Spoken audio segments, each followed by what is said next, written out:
Hello, good afternoon guys.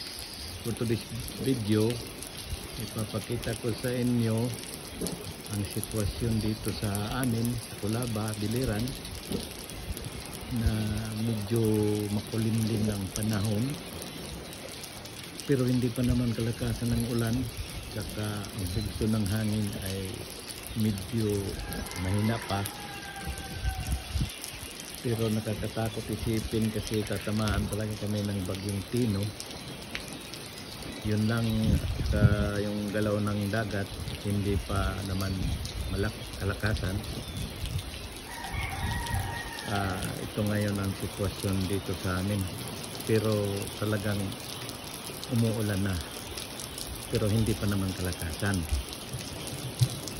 Yung Samar hindi na makikita kasi ang tapat nitong Culaba ay Samar. Ayun, no? Hindi na makikita yung Samar. Natatakpan na ng makapal na ulap o ulan yata yun.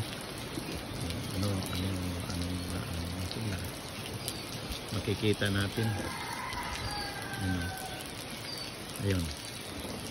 Ito ngayon ang sitwasyon dito sa amin, Culaba, Biliran. Time check, alas 4:45 ng hapon. Yun ang sitwasyon pa dito sa amin. Sa ngayon, babay muna ako.